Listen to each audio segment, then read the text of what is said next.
of the African Leadership Group, the Nigerian Leadership Series.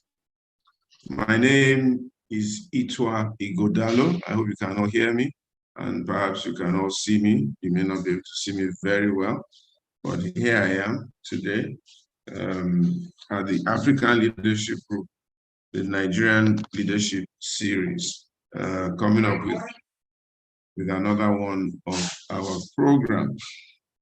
Today, the African Leadership Group is committed to leadership in Africa, not just in Nigeria, and we're determined to, number one, emancipate the African continent. Number two, show leadership for Africans in diaspora, including the dark-skinned Americans, okay, who were taken away from Africa and became Americans, and make room for them to cooperate with Africans on the continent. So let's call them Africans off the continent with Africans on the continent, okay? And then number three, also to make a way for Africans off the continent in diaspora to be able to come back to Africa and build or rebuild Africa as it were. And then taking the leadership series to each country. So the Nigerian leadership series, the South African leadership series, the Ghanaian leadership series, and so on and so forth. The Somalian leadership series, the Egyptian leadership series, the Senegalese leadership series, to build and bring forth good and credible leadership on the African continent. This is the bane of Africa. These are the challenges of Africa. These are the difficulties of Africa. And we think we want to rise up and take the gauntlet, starting with our home base, Nigeria. And we're believing that God will give us speed, God will give us strength. Nigeria is at a really a cross-section of hard development, okay? Come 2023, we are going to be going to the polls to elect a new leader. And it's a very critical point, okay? Mandela was saying some time ago that if Nigeria gets it right, the whole of Africa will get it right. So we want Nigeria to get it right. And we don't have any more time to waste. We don't have any more 4 years to waste. We don't have any more 8 years to waste. So at the African Leadership Group, the Nigerian Leadership Series, we're looking at leadership selection process. Leadership selection process. What do we need to do, and how do we evaluate the present crop of people that have presented themselves for the leadership of Africa's largest economy and Africa's largest population? It is reputed that 1 out of every 4 dark-skinned person is a Nigerian, population of about 210 million people.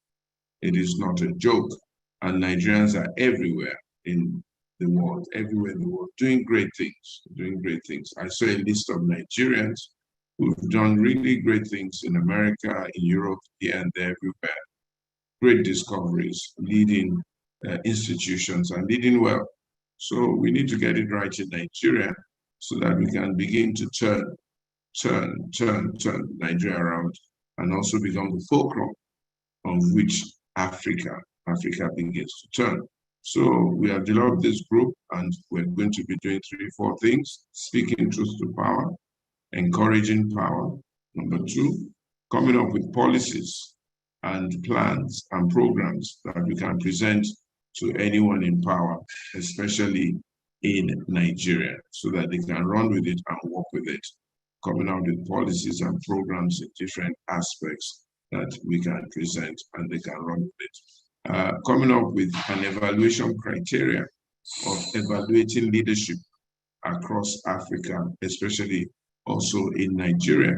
So you're a governor and you think you've performed well, the Nigerian Leadership Series or the African Leadership Group will evaluate your performance and let your people know exactly how well you have performed and how well you could have performed. You're a president, the same thing.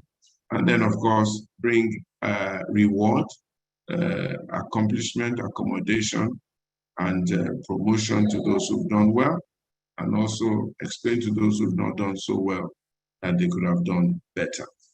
Today, our subject matter is a road to a new and better Nigeria. A road to a new and better Nigeria. First of all, is a new Nigeria possible? Secondly, can Nigeria be better? So the first question is a new Nigeria possible? The second question is, can Nigeria really be better? Have we gotten to the best that we can get? And then thirdly, what is the road? What is the road we should take? And then finally, what should every Nigerian do to be part of this journey and be part of this process? And then if we have enough time, are there roadblocks and things we need to cover and jump over to ensure we can get to this Nigeria? First, is it possible? Is it possible at all to have a new Nigeria with the state of things that we have? And to talk to us today is a gentleman who has been on this platform before, very outspoken, very knowledgeable, very bold, very determined to contribute his own quota to this Nigeria that we see. He attended the Lagos University, where he was president of the student union. So it's been in his blood to try and make things better, 1994 to 1995. And he has used his voice and pen to advocate for a better Nigeria. Driven by his passion for change, our speaker has been campaigning for the liberation of people from the oppressive Nigerian state. And then he wrote a book, Do Not Die in Their War, released in 2019. He thinks that we need a total overhaul of the Nigerian system, and so on and so forth. He likes to teach, educate, correct, and inspire this present generation and generations to come. Please welcome with me Dele farotimi, a lawyer, a seasoned public speaker, and a member of the Citizens Rally Against Oppression, I beg your pardon. Dele, you are most welcome. And let me thank you for being my traveling companion, even though by accident, about 2 or 3 months ago, when we found ourselves on the same aircraft going to the United States. Let me also thank you very warmly and very greatly for all that you have been doing concerning our nation and for being very, very consistent. So my first question to you is this: is a new Nigeria possible? Is it possible or conceivable that Nigeria can be better? And if there's anything you want to tell us a little bit more about yourself, please go ahead and do so. God bless you. Amen. Good evening, Pastor Itua. It's always a pleasure seeing you and being with you. And yes, it was a pleasure traveling on the same flight with you. You've asked a pretty interesting question, and I've wanted to speak to this for a while. Is a new Nigeria possible? I am of the firm opinion that a new Nigeria is very, very, very possible. But the situation looks pretty bleak when we engage it without looking beyond the immediate.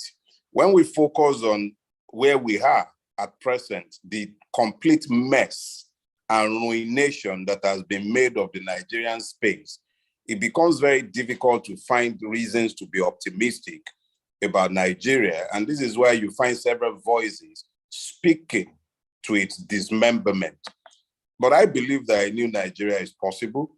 But I also believe that perhaps we should stop looking to our rulers to deliver this new Nigeria. I believe it is more in the hands of the average Nigerian who has become victim of the Nigerian state to engage in what I prefer to call a leadership recruitment process other than for us to expect that the crop of those who have always offered themselves for leadership are capable of delivering on their promises. The long years have shown us that practically each and every one of those who have had the opportunity to rule Nigeria have been ruining us in the extreme for the Nigerian. But 2023 presents an opportunity for the average Nigerian to recognize that we are the ones who would have to determine exactly what it is that we seek, and then consciously recruit our own leaders. That is the beauty of the situation our rulers have been forced into. They say we are a democracy.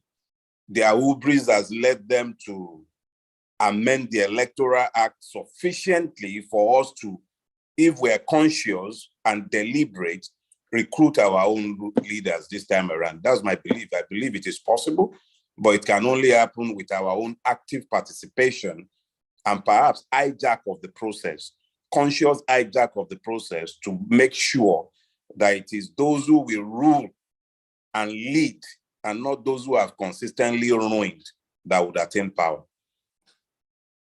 Thank you very, very much for that. Let me recap. What you're saying is that you do believe that a new Nigeria is possible, a better Nigeria is possible, but the essence is those who will rule and lead, not those who will ruin Nigeria. So we should have a leadership recruitment process. Now we have about 15 parties, or 15 or 16 presidential aspirants who have offered themselves for leadership in 2023. I have 2-3 questions to ask you.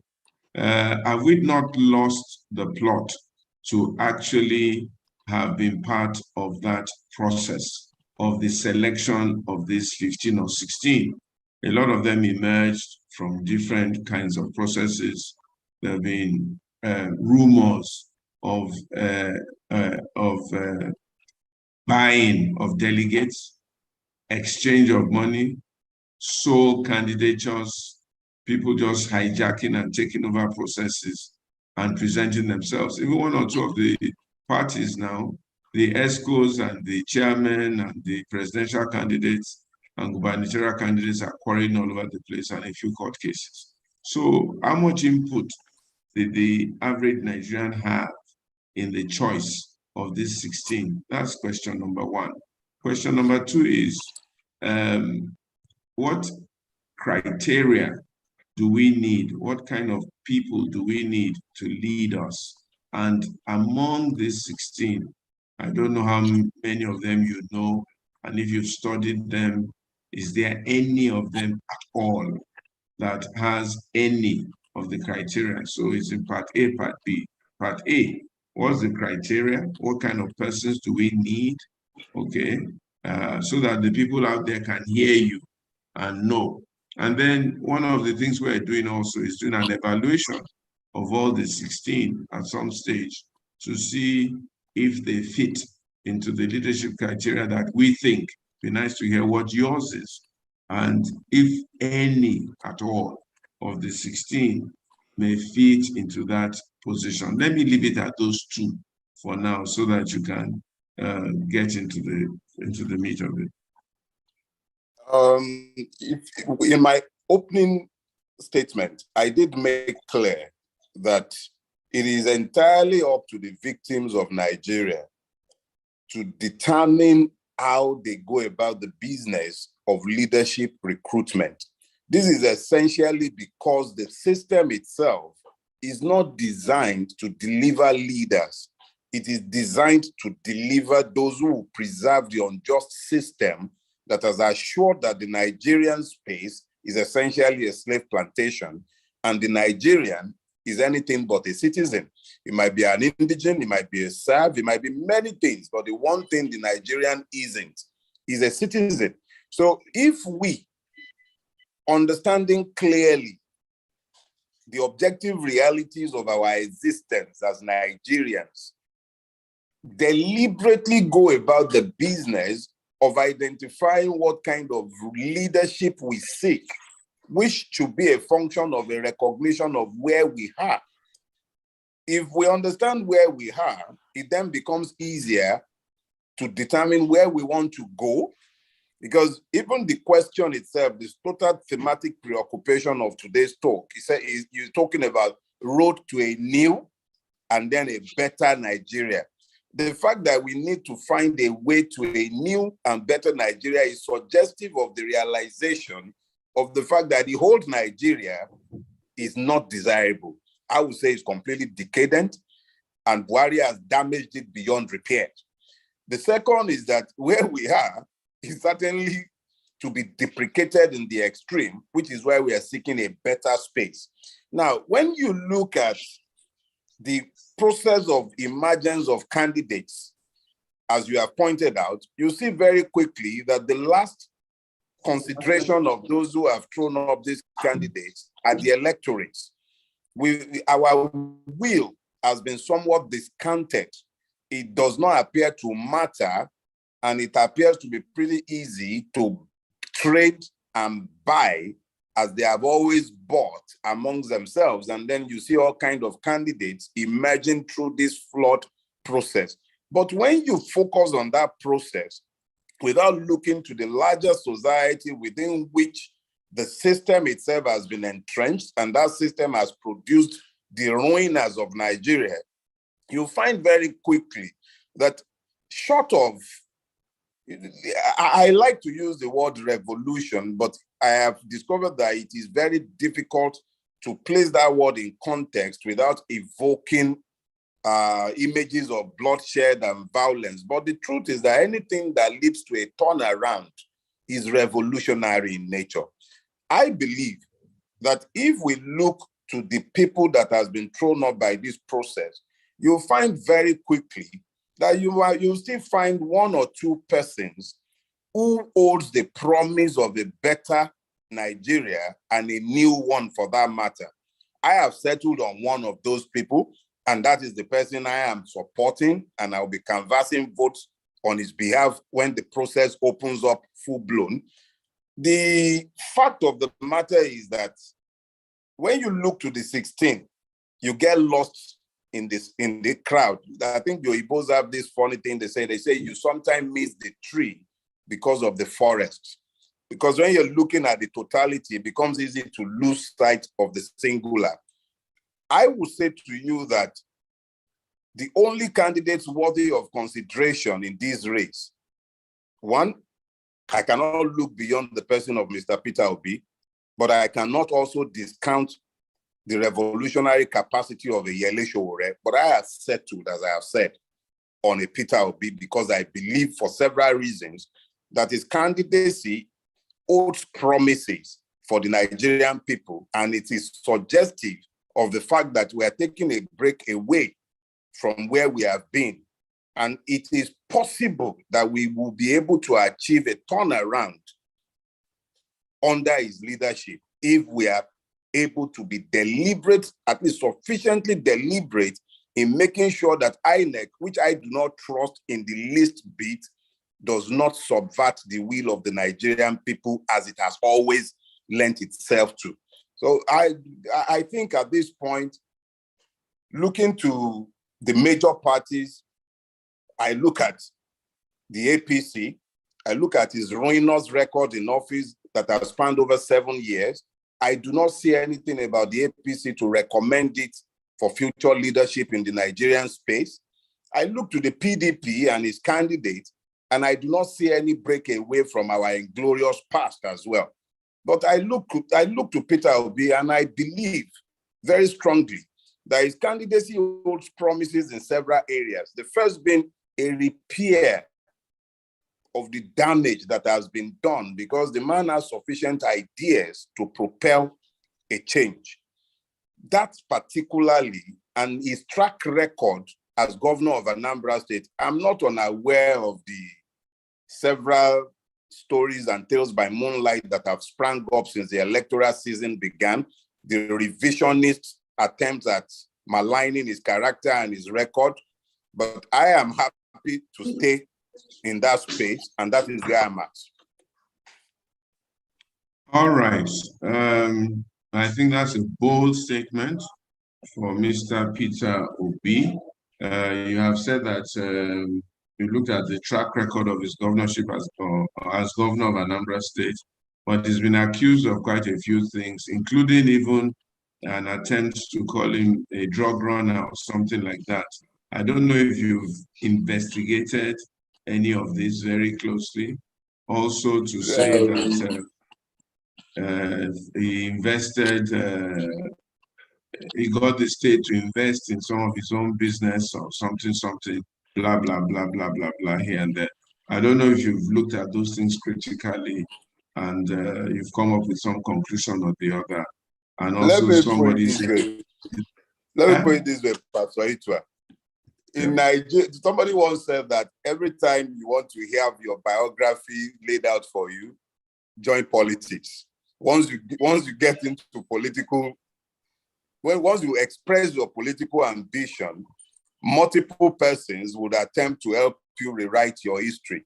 It is instructive that none of these fallacious stories ever cropped up until he made known his presidential ambition. I have not paid particular attention to most of these things because I understand that when politics is around the corner, a lot of stories get told.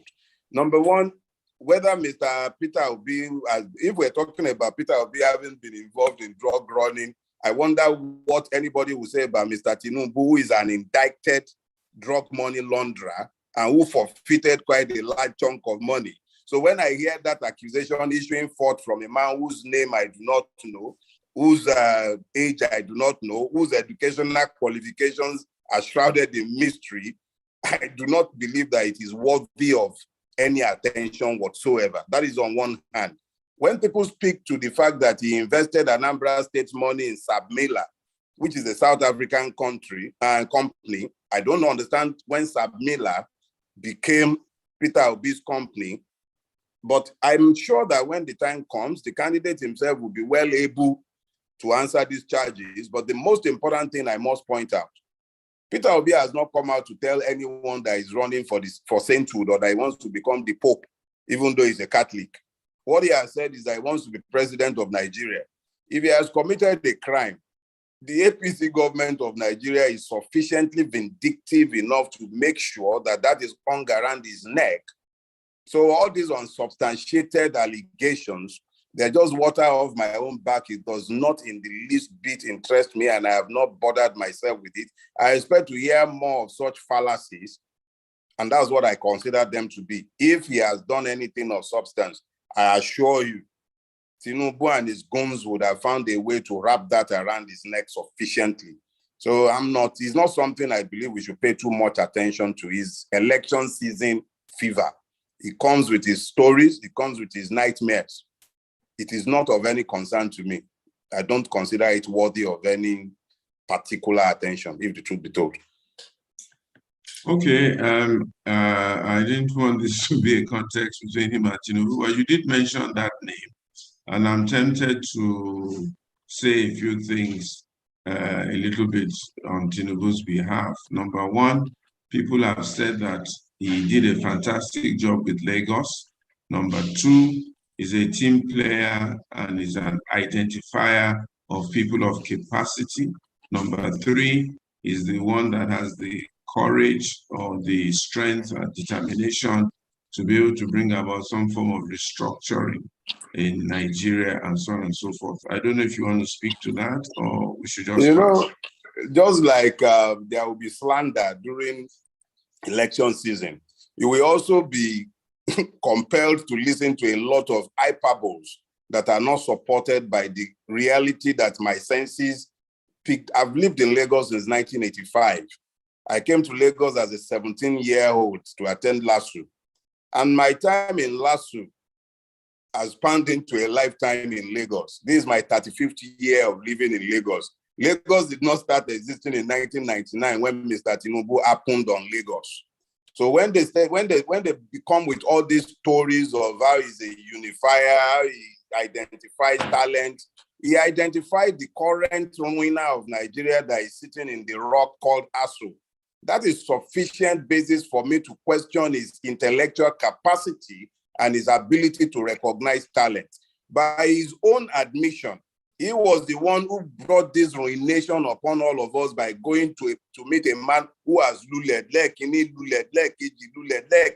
and then he went to bring the man who had already resigned himself to fate that his 12 million vote will never make him the president of Nigeria. It took Tinubu to visit that disaster upon Nigeria. On that ground alone, he is disqualified from even opening his mouth in the public square to have to be entrusted with power. That is one. The second thing is this. As I have pointed out, this is my 35th year of living in Lagos. Life has grown progressively worse in this state since 1999. Mr. Tinubu is always very quick to claim that he built Lagos.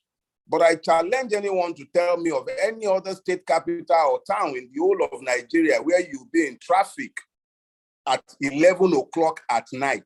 That is the kind of bad policy, the refusal to build a state. Even he himself could not find any hospitals to use in this Lagos state each time he has had the shakes and he has had to leave Nigeria to go and treat himself. There is nothing that has been done in Lagos State beyond turning the state into a private enterprise to be milked and destroyed.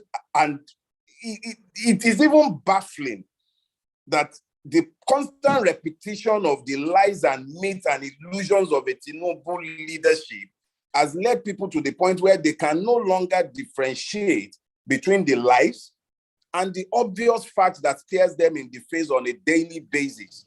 The Lekki-Epe Expressway is a good case and a good point from where to point at the failures of Tinubu's rulership. One, it was always a 4-lane road. They added an extra lane, hijacked and sold the road to themselves. The Lagos State House of Assembly has purchased that land at that road from LCC twice. Under Fashola, they purchased it. Under Ambode, they repurchased it. I think Ambode's time, it was 16.5 billion that was paid to repurchase that road. Today, that road is littered with potholes from one end to the other. If you go to the Ajah end, you find that they are already breaking the road apart again because the bridge they are bringing there is a complete afterthought. There were roundabouts which were housing billboards. Those roundabouts have today been demolished. If these were to be a company and we were shareholders in the company, we would have voted out this management a long time ago and perhaps sought their prosecution for wanton wastage of public fund, of shareholders' funds.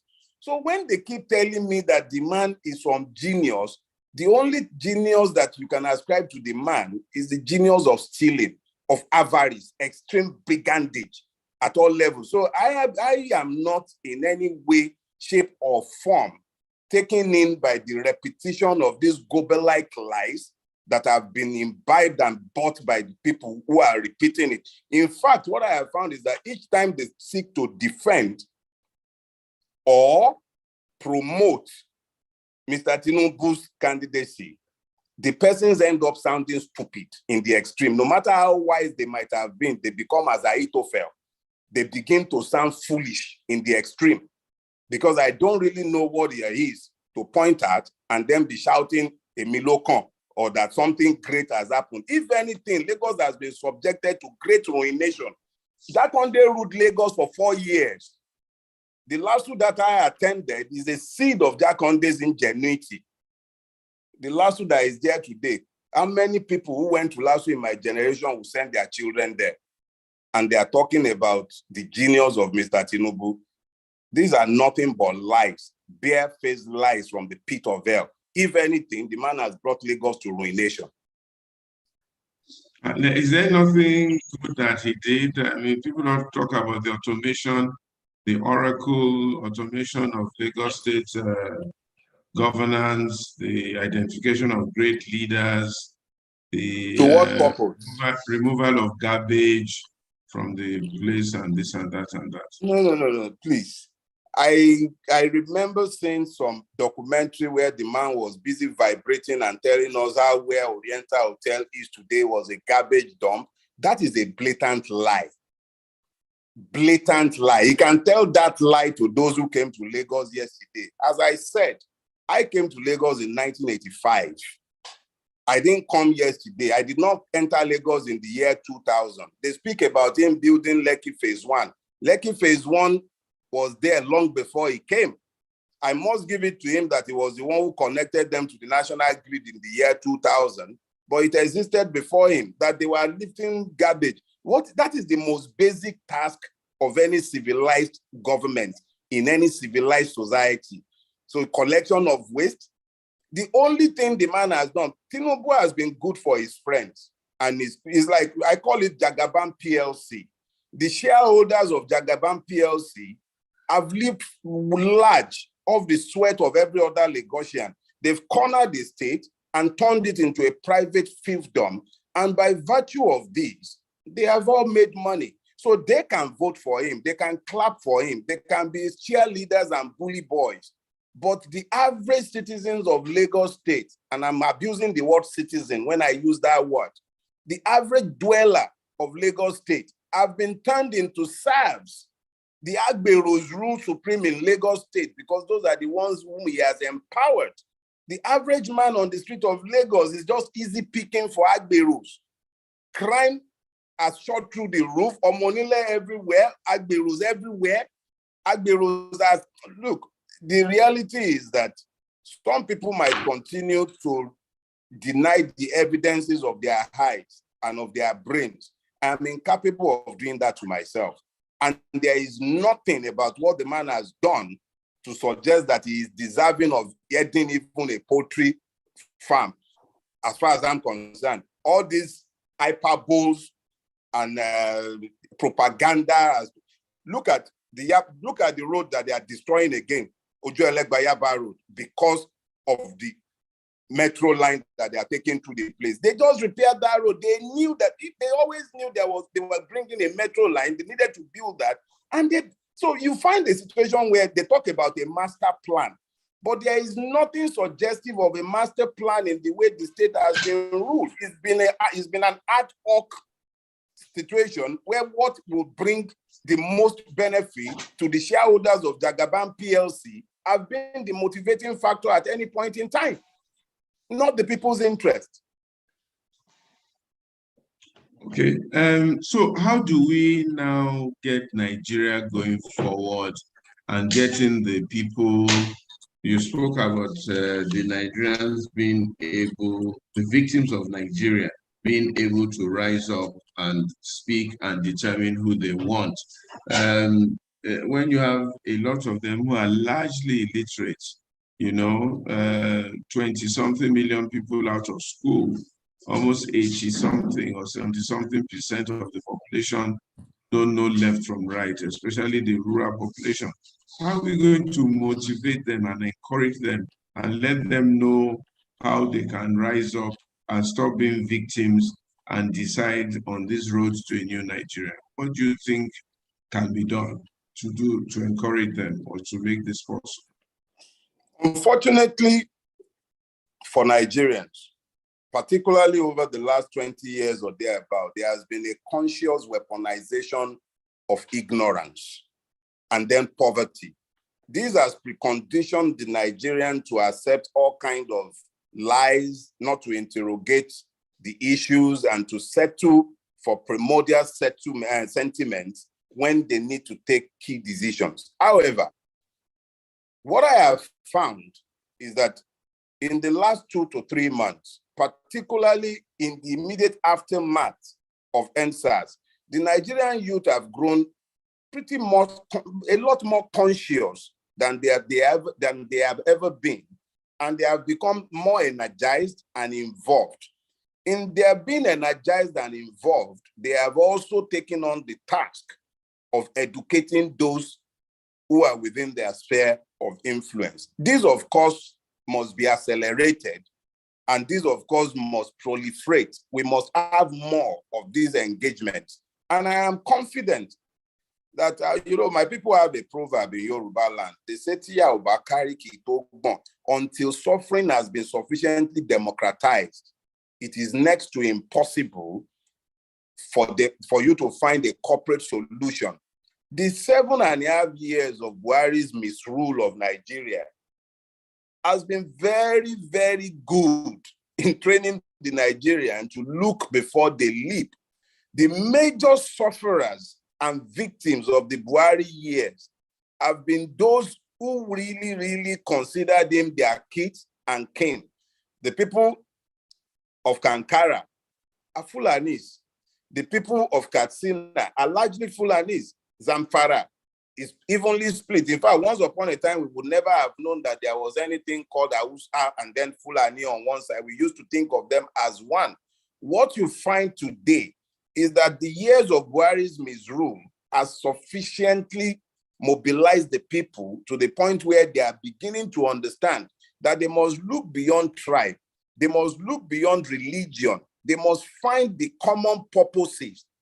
And when you look across Nigeria, you find quickly that the same things that afflicts the Fulani afflicts the Igbo. It afflicts the Ijaw, it afflicts the Yoruba, it afflicts the people of the Efik, the Edo. There is a community of suffering that has come to unite Nigerians like never before. Once upon a time, it used to be that when your kinsman is the president, you gain some level of succor, or so they used to think. But now, you have a situation where suffering has been sufficiently democratized in Nigeria. So yes, we still have a lot of work to do. We still need to engage with our people, especially those who have the capacity to reach out to them. The young people, they must talk to their folks. They must go back to their peers. But we are better today than where we were in 2019. In 2019, in 2015, 2011, and the past elections, primordial sentiments went a long way in guiding the choices that people made. I am sure you still have elements of that working this time around, but it is not the same any longer. Nigerians have been sufficiently traumatized under Buhari that I believe they have learned a lot more than they used to. So we would have situations where a few will still vote based on is my tribesman or we're from the same religious background, but the opportunities that exist in 2023 for a turnaround are much better than they have ever been. Yes, we have work to do and we should. We can't take anything for granted, but it's not the way it used to be. This election is going to be different. Okay, so what's going to make this election different? For example, let me give you one or two things that has been flying around. Number one, Obi, as it were, mainly social media, and who is on social media is not a grassroots person as such. Number two, no structure. He has no structure, blah, blah, blah. Number three, no, the North would probably not vote for an Igbo man, and there's no obvious penetration strategy of reaching out to the people in the North and getting them to sort of like support him. Do you have any opinion on this, or rather not comment on it? It is actually quite interesting that those who started the story of Obi has no structure are the ones who are the most scared of Obi's candidacy today.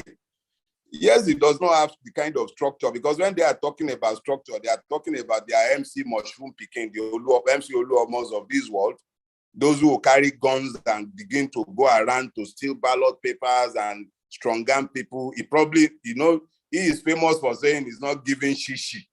So when you have a politician coming out to say, I know they give shishi, it is very easy for them to say he does not have structure. But it's very interesting that the same Obi who does not have structure is the one on behalf of whom you're having spontaneous rallies across the length and breadth of Nigeria, self-financed by those who are trooping out in their numbers for him. If you have 10 people trooping out for Emilokon or Atiku, it will be because they have bought at least 8 of them at a minimum. So when we are talking structures, let's be careful that perhaps this is time when Nigeria will learn that structure is only ever about the people. The people have always been discounted in Nigeria. Our opinions have never really mattered to the rulers or ruiners of Nigeria. But for once, as I said before, this is a leadership recruitment process. The Nigerian people have by themselves decided that they are going to recruit their next president, and they have taken it upon themselves. And you can see it across the length and breadth of Nigeria, not only in the Southwest. In fact, the place where you will find the least demonstration of support for Obi, at least public demonstration, is in the Southeast, where the man himself comes from. In the North, Nasarawa State had a massive rally on the street. The El Rufai had to ban public procession to stop the one that was planned by supporters in Kaduna. I have no doubt in my mind that Obi has caught the imagination of young Nigerians. I said in one intervention recently that Nigeria has become a very hopeless place. The nature of human spirit is that we must have hope in our spirits for us to get up in the morning and be able to face the day and to believe that the day will be better than the one we lived yesterday. What Obi has done, and I believe it's not really him, it is us who are investing our hopes in him. But we have invested our hope in a man who appears to be different from the norm, who also has a track record of having worked in a state and demonstrably living the state better than he met it. When you see all of that in the midst of the despondency that has become the lot of Nigerians under Buhari's regime, what you find is that we've all latched on to the hope that he might somehow take us to a better place. That hope that he might take us to a better place has informed the level of unprecedented mass support that the man is enjoying. I don't expect that the traditional enemies of the Nigerian peoples would fold their hands. They would, of course, bring the kind of slander and the lies and the hyperboles and everything, but it is up to those of us who believe in the hope carried by Peter Obi to go out there, convince the others who might still be skeptical, convince those who have given up hope in the Nigerian process. Because if you look at the last election, out of a voting population of, I believe, 86 million or there, but I know it's above 81 million, I was told. You had only 27 million people voting. That is suggestive of a people who have given up on a system.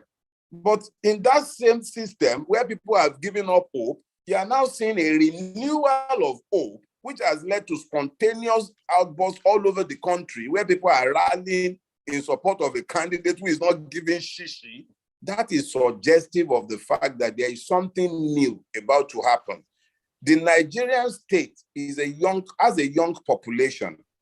The bulk of the voters in Nigeria today, they might not all be on Twitter or Facebook or Instagram, but a bulk of them are sufficiently educated and are involved in this process. It will actually shock the traditional politicians such as the Milokon and Atiku. I believe they will be sufficiently shocked in the coming election. It was Peter Said, the gentleman who started Stanbic. I listened to him a few months ago, and he was giving a statistical breakdown of the Nigerian voting population. And then they did an opinion poll where almost 60% of Nigerians were making clear that they are tired of the traditional parties, the PDP and the APC. All this tells us that 2023 is shaping up to be a different scenario entirely. We will see what will happen in 2023, but I believe that we are on the cusp of something different. And it is up to those of us who are sufficiently conscious to drag along those who are being left behind or might be left behind. But 2023 is not going to be business as usual. Something different is about to happen. Thank you very much. There was a name you mentioned also that I was going to ask you about, Mr. Atiku Abubakar.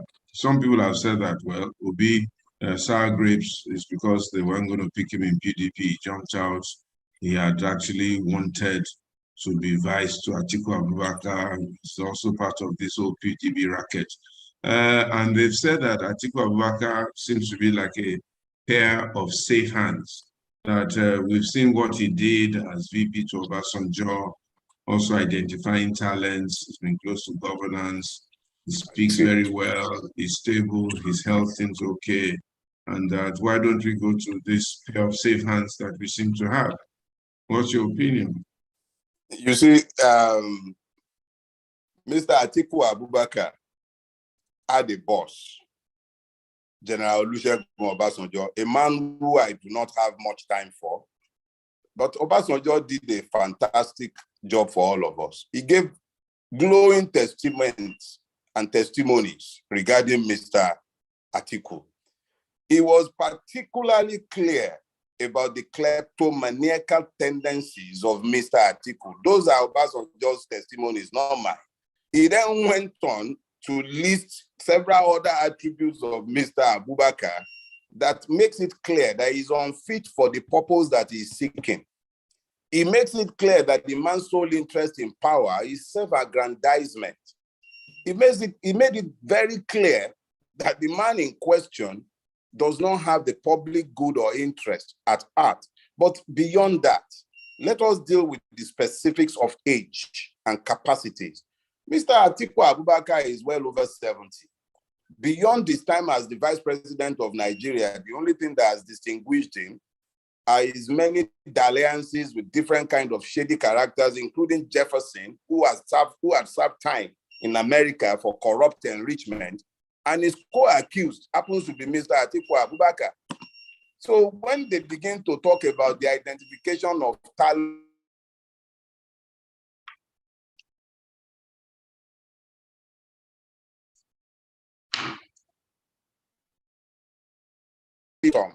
does not mean that the lie will become the truth. The lie is the lie, and the truth is the truth. And the fact is that Mr. Atiku Abubakar does not have a record in the public space that is suggestive of a capacity to turn Nigeria around. Let me repeat what I had said before. Buhari has destroyed Nigeria. It has been destroyed beyond repairs. You actually have to reimagine Nigeria and then begin to sell your new vision of that Nigeria to the Nigerian people so that they might be persuaded to come along in the arduous task of rebuilding it. The Bible is clear. It says, old men shall dream dreams, and then the young shall see vision. What vision is an Atiku Abubakar going to be seeing in his old age? He should be with his grandchildren, have them on his laps. He can dance all he wants. He can marry a new bride tomorrow. It makes no difference to the fact that he's an old man. There is nothing he has done in his past that recommends him for the future that we need to be heading to. He does not even appear to have a clear understanding of just how bad things have become. And as far as I'm concerned, he is not in my consideration. I do not see, but I have said this before and I'll repeat it again. It is very good that the PDP and the APC have presented the two candidates that they have presented, because the two of them appear to be one. As far as I'm concerned, they're like twins. So once you've seen one, you've seen the other. Frankly, I do not, for the life of me, know exactly what it is that any one of these aged men who should be at home taking care of their grandchildren, I don't know what it is that they want to offer Nigerian with its youth population and with their tired vision. I don't understand what it is that they are looking for, but I do not consider them candidates to be contemplated at all. They are the same. Thank you very much. We're soon going to be taking some questions from the floor so that we don't, I don't monopolize the thing. A few people want to ask you questions. I see one or two people have raised up their hands, and there's some things that have been popping up on the screen.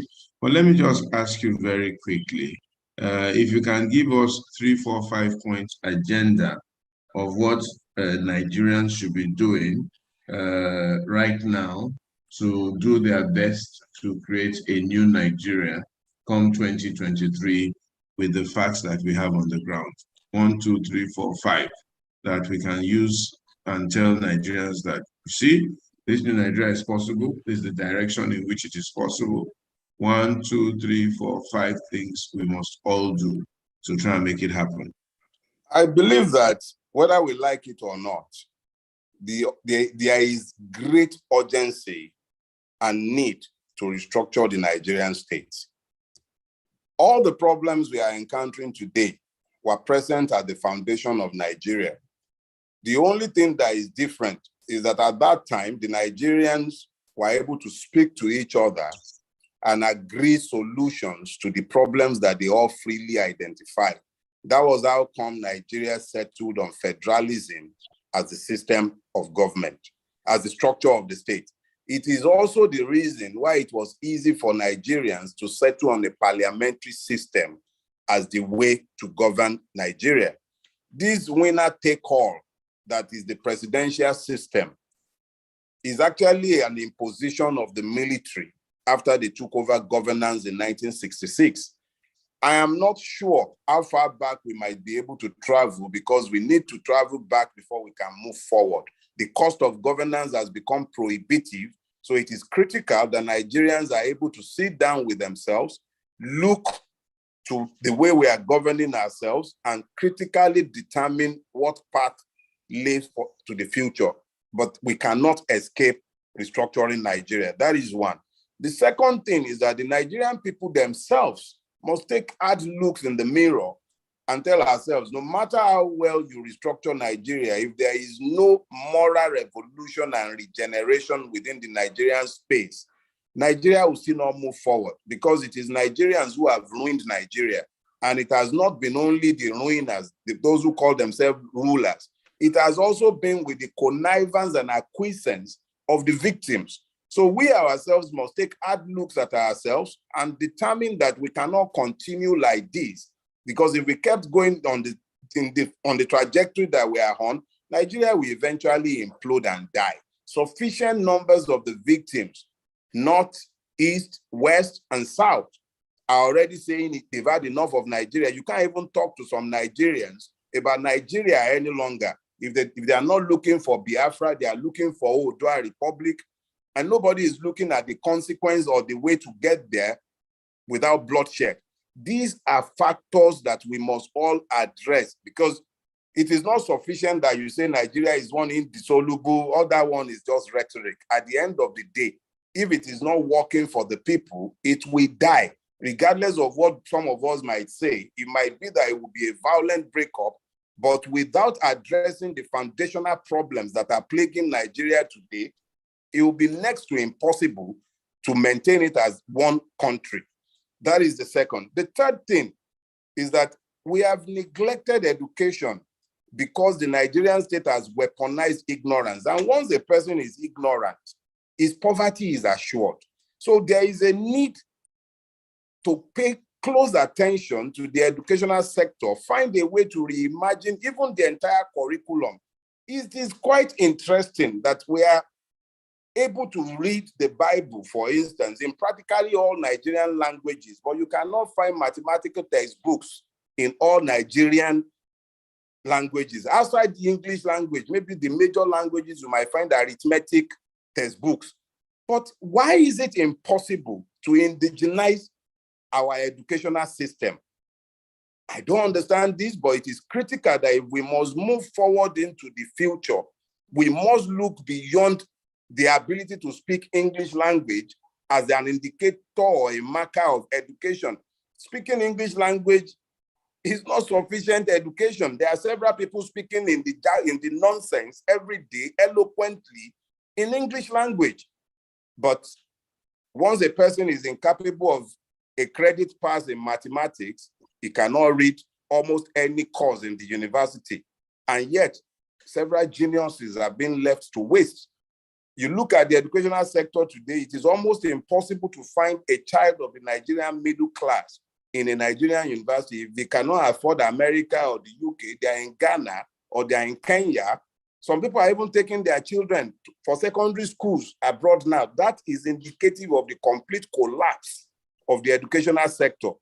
A man has built Lagos for the last 23 years, and yet there is no healthcare facility in Lagos State that is sufficiently good enough to take care of his own health challenges. So when you look to our, in fact, there is a complete breakdown of the social order. These are things that must be addressed urgently. These are my views, but not necessarily in that order, but most importantly, restructuring, it is extremely urgent. Moral revolution, it is extremely urgent. Our educational system, extremely urgent. Then security, if I may use that as the last point. When people are perennially hungry, it becomes impossible to talk to them about obeying the law when the law does not appear to obey anything that makes life worthwhile for them. So it is critical that insecurity must be addressed. The first task of the state is the security of lives and properties. But that is one area where the Nigerian state has failed abysmally, especially in the last 7 to 10 years. It didn't start with Buhari, but it has become accelerated and aggravated under his watch.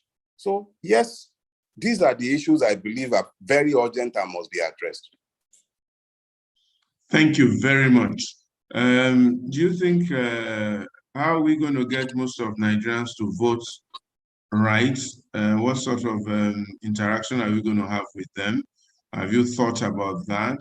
Or do you think that it's going to be business as usual? I mean, you've sort of answered it, but let me just have you reiterate that, how we can get them to vote right this time around. I think that the traditional, if you recall, for the last 20 years or thereabout, election has been about people who call themselves our rulers hiring space in stadiums. And then when they get into this stadium, they set up speakers.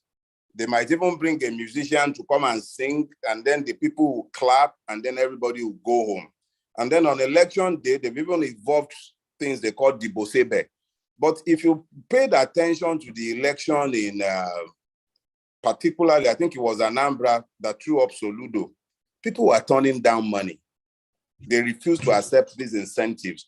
That is because they were sufficiently connected to the issues, and being connected to the issues, they refused to sell their vote. I would believe that this time around, there is an urgent task for those of us who are sufficiently conscious and understand the issue. There's an urgent task for us.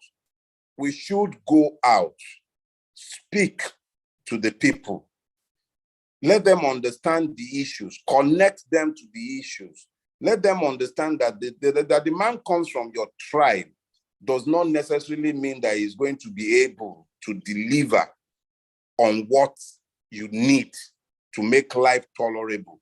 That demand comes from your religious background does not mean that he's going to be able to deliver on what you need to make life tolerable, even for your children or their children's children. So I think that because of the pivotal nature of the coming election, perhaps because of the extensive suffering that has been endured under the rule of General Buhari, the coming election is already on its own, shaping up to be completely different from anything we have had. And I am confident that it will not be business as usual. I am confident about that. I, on my own, I'll continue with my public engagement. I'll be giving as many lectures as I can. And when the ban on campaigns are lifted, I intend to be part of the Peter Obi campaign train, especially in the southwestern part of Nigeria, where I can speak the language of the people that he needs to be speaking with. I intend to be there. And I encourage each and every one of us to also be involved, because I think it was Plato or one of those Greek philosophers. He says, when the wise abandons governance, they must necessarily suffer the reign of fools. And that is what has happened to Nigerians. We must get off our high horses and get involved, or else we'll continue to see the elevation of Agberos in our society, riding roughshod over those of us who consider ourselves too wise or too elitist to be involved in politics. Great. Let's take a few questions. There are about 4 or 5 people who want to ask you questions. Kim of Africa, Please identify yourself and ask your question. Ugochukwu, Chappie, my friend and my brother Tayo Aluko. I'm sure he's out there in the UK. Maybe we'll take this 4 first and then take another 4 after that. Please go straight to the question or the comment you want to make. Everybody has just 30 seconds so that we can take as many as we can. So Kim of Africa, Ugochukwu, Chappie, and Tayo. Thank you, one after the other. Ugochukwu, go ahead. Yeah, good evening, sir, and good evening to our boss, the one I refer to as my mentor, Sir Dele farotimi. I deeply appreciate you for the immeasurable work you are doing to ensure that Nigeria is resuscitated.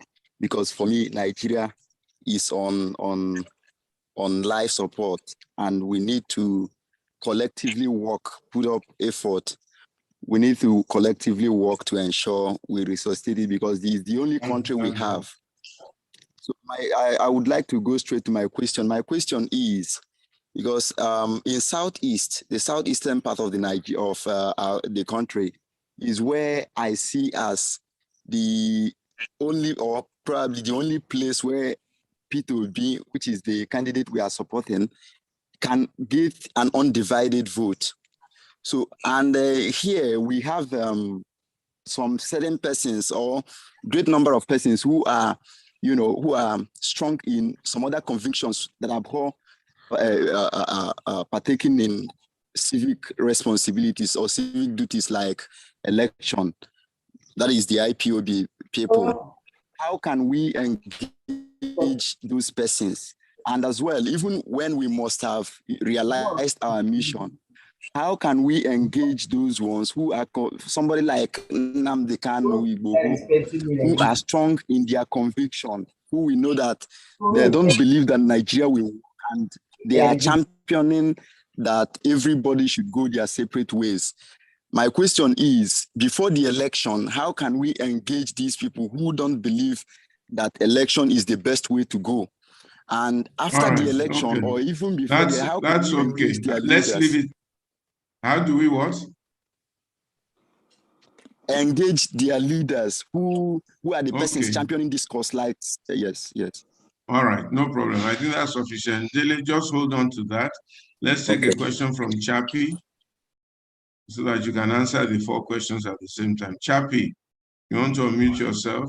I wanted to do. Yes. Go ahead. Yeah. What's your question, please? Quickly. I want to say that we strongly believe that this election will be different, but then we also have the problem of getting the ordinary people on the streets involved in the process. Like, what I think is happening right now is a consciousness that is sweeping through the country, but it will take a lot of effort. So my question is, how do we get the ordinary people on the streets, the bus drivers, the conductors, the artisans, to key into this vision? Because we all want to see new Nigeria that really works. Okay, thank you very much, Chappie. How do we get the artisans to key into the vision? Thank you. Tayo, please unmute yourself and ask your question. Yes, good evening. You talk of structural reform, and my understanding is that one of the biggest problems is what I have heard you very eloquently describe in the past as the fraud of the 1999 Constitution, which some people think is such a problem that, I'm talking of Ninas, for example, is such a problem that these elections are a waste of time. Even if that's not the case, presidential candidates should at least speak to that. I have heard Omoyele Sowore talk about revisiting the Constitution. I don't know what Peter Obi has said about it. So I actually want to know what you see as the problem with Sowore that has made you favor Peter Obi. Thank you. All right. I don't know the person who had wanted to ask the question before, but maybe you should take those three questions, Dele, and then we go to the next round of Okay. four.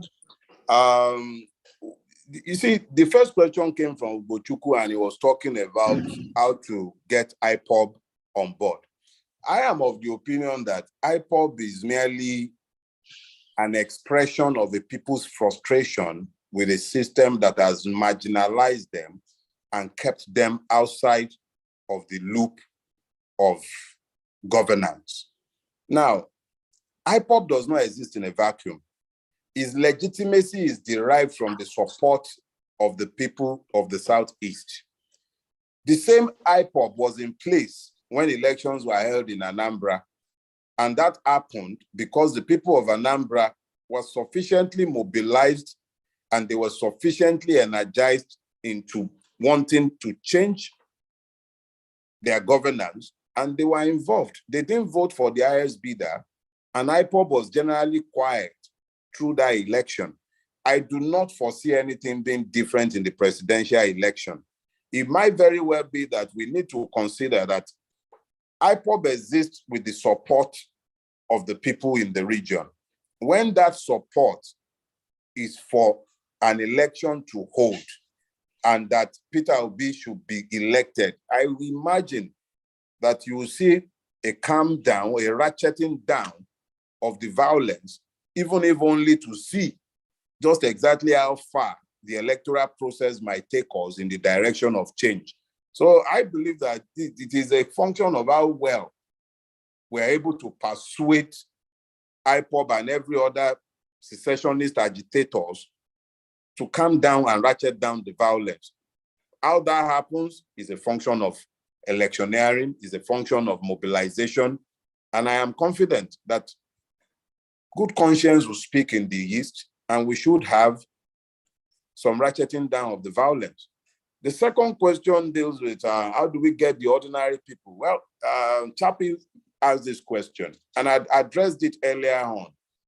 It is those of us who believes that Nigeria can be saved or might be saved and can be changed. We have a duty to educate the less informed.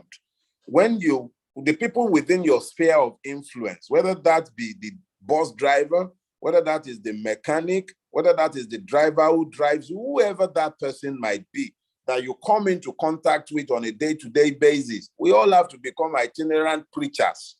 You have to preach this gospel of change. You have to reach out to people. You can't sit in a cocoon. It could even be your friends who might ordinarily not be interested and might have given up on Nigeria. You have a duty to reach out to them and to get them to buy into the idea of change. The third question is the gentleman who asks what it is about Peter Obi's position that is leading me to support him over my friend Dele farotimi. You see, we tend to have this illusion that Nigeria is a state that has citizens. It is not a state with citizens. It is actually a state made up of ethnicities. And the issue and principle of federal character did not come in as a result of Abacha's zoning arrangement. It was there in 1954. It was written into the 1960 Constitution. Nigeria is a federation, and when it comes to appointments into offices, federal character must be reflected. For me, and I had shared this conviction with my close circle of friends, including Yele himself. I'd shared this conviction since at least 2 years back, that the next president of Nigeria must be of Igbo extraction. Not only did I share this conviction, I made clear that it wouldn't just be any person of Igbo extraction. It must be a candidate who understands the urgent need for restructuring. I have been opportune to sit in 2 meetings involving Mr. Peter Obi. The first was a meeting of the SMBLF, that is the Southern and Middle Belt Leaders Forum, where the people who sat in that meeting interrogated Mr. Peter Obi to ask him specifically what his position is related to restructuring. He made it clear to all of us that he was committed to the cause of restructuring, because it is clear that you really cannot do anything with Nigeria without restructuring it. I am confident that by the time his manifesto is out, we find that restructuring is one of the cardinal principles upon which he has anchored his manifesto. So when it comes to a conceptual understanding of the need to restructure Nigeria, I am sufficiently persuaded by Mr. Peter Obi's understanding of the urgency and of the need. When you now look to my friend Yele, Yele is eminently qualified to be the president of Nigeria. But for me, in my idiocy, and let me consider idiocy, I am convinced that you cannot ask a people not to leave Nigeria and at the same time unjustly deny them the opportunity to lead the country that you are demanding that they cannot leave. The Yoruba man has been president for 8 years. We've been vice president for 8 years. If we are going to be truthful with ourselves, and we have said that the presidency of Nigeria should be zoned between the North and the South. The North has 3 zones: the Northwest, the Northeast, and the North Central. The South has 3 zones: the Southwest, the Southeast, and the South-South. Now that power has been zoned to the South, a Yoruba man is standing up and saying a Milokon. But that same Yoruba of the Southwest, we've been president already. We've been vice president. We're the current vice president. I am not a supporter of zoning. I deprecate it in the extreme because it is something that has arisen out of the jettisoning of the original agreements that found Nigeria. It was when Nigeria has been restructured into the monstrosity that it is today that we've now brought up the issue of zoning so that at least you can rotate this unjust monstrosity that has become part of our national life. In the face of that, equity and justice demands that the next president of Nigeria must be of Igbo extraction. If it was an Orji Uzor Kalu that has been brought up, I probably will not look in his, in fact, I definitely will not look in his direction. If it was some decrepit person of no pedigree that had been brought up, I will not simply say that because it's of Igbo extraction, I will support him. But there is a compelling argument for zoning to the Southeast, and there is a compelling candidate in the race of Southeastern origin. I cannot in good conscience turn my back on that candidate and say that I will follow Yele Sowore. And I concede and I continue to say he's eminently qualified in his own right. But I cannot look beyond that qualified candidate of Igbo origin in this coming election. Nigeria is at a precipice. And if it must be saved, it can only be saved on the principle of equity and justice. And those twin principles leaves me no choice but to support Peter Obi. Thank you very much. Let's go on to the next set of 4. Eli Ofi, Olamide Idowu, Kwaram Adeleke, and Ifeoluwa Adesanya. Please, no need for any niceties. Just state your question or your comment, and we will note them, and our speaker will respond to all 4 of them at once. Thank you. Straight to the point. 30 seconds. Hello, Mr. Dele. Thank you for taking the time out to be here.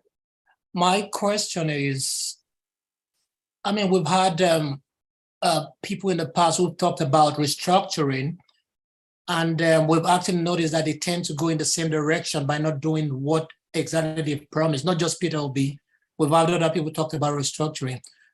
But how do we create a balance between going ahead with the election and dealing with a systemic failure?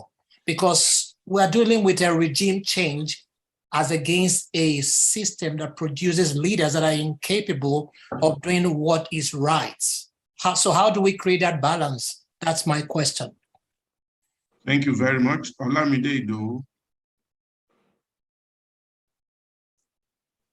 I'm trying to, okay. Yeah, I'm unmuted now. Thank you very much. My question will go straight before I commend my great pastor and my good brother who I've never met before, but we'll be meeting online. And the question is this. I live in London. I am the president of all Ekiti people in the UK. I coordinate Do It Right Africa globally. We are committed to the cause of making Nigeria a good place. How do we contribute to finance Peter Obi, because we are lining up behind this same thought? Thank you. Thank And you, Olamide. I don't know if our speaker is qualified to answer that question, but I'll allow him to speak for himself. And if he's not, I think, sir, our speaker is a lawyer, and we are thinking about how we can legally contribute to supporting Peter Obi, because this is a job that has to be done in the interest of Nigeria. Thank you, Pastor. Okay, no problem. If that's the perspective you're coming from, no problem. Mr. Adeleke, please. Kowan. Unmute yourself, straight to the point. Good evening. Yeah.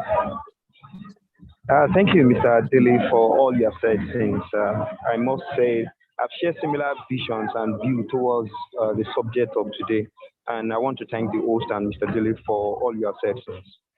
And you spoke a lot about Peter Obi and how fantastic he looks and the track record he has. Considering the current state of Nigeria, Mr. Dele, do you think Peter Obi has the capacity to run the current state of Nigeria, considering the current state of Nigeria? Thank you very much. If Olu Adesanya, please, straight to your question.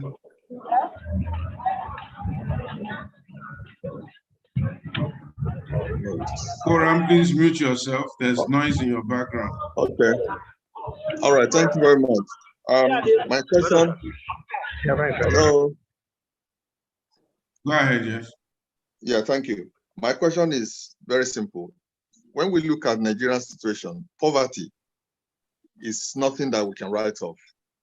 And I think not only financial poverty or economic poverty, to put it in frame, we have poverty of knowledge in Nigeria. Because I think the question I want to ask really is, what other plans do our speaker have in mind or put in place? Or should I say, what other plans should we put in place in educating the public, the general public, most especially the youth? Because this is not about education, it's about educating them about the value of their vote. How can we do that? And what other plans should we put in place? Thank you. Thank you very much, Mr. Adesanya. Maybe we should take one more very quickly. James Palm.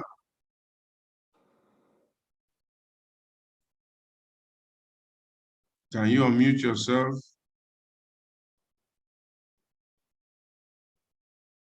Maybe he's having difficulty. All right, just be on standby, Mr. Palm or Reverend Palm. Dele, can you? Okay, go ahead. Are you ready, Mr. Palm? Yes, I am. Thank you. Okay, go ahead. I would like to ask our guest what his opinion is regarding the suggestion by Chief Afe Babalola that Nigeria should go for an interim government. Okay, thank you. Good question. Dele, over to you, please. You have 5 questions to quickly respond. Yeah. That's my question. Yes. What does he think about Chief Afe Babalola's suggestion that we should go for an interim government?